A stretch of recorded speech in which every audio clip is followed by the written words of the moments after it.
I see.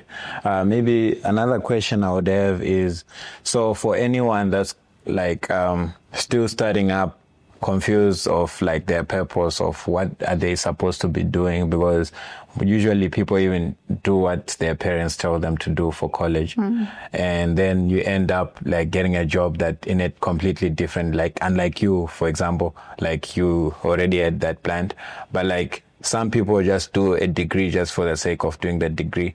Do you think it's possible for someone that didn't go the same route that you did to get to the point that you are? Oh, of course. There's many people that have done it, actually. Okay. And so, how do you think you can navigate yourself to that? So even me in GRC, by the way, when I got this job in GRC, I had never done GRC work before. Yeah. I had never written a policy before. Like it was very overwhelming to think that somebody actually trusted me enough to bring me into this role. So I think what doesn't change are your skill set. Right? We have certain skills that we can transfer into any other role. And that skills could be from when you're in school, when you're in varsity, in your other jobs. So you got to think, like, let's say you want to come into GRC, or let's say you want to come into security, right? But you are a lawyer. Yeah.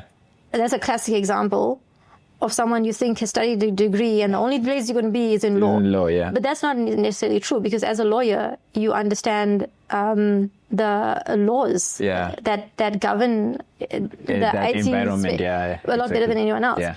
So you bring a different perspective than the technical guys would.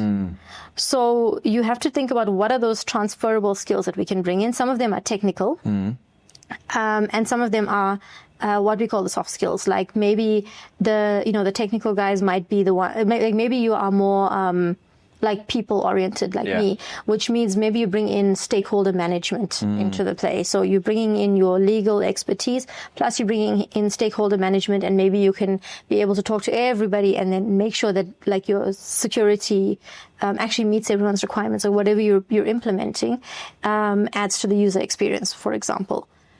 So definitely not a lost case if you haven't studied there.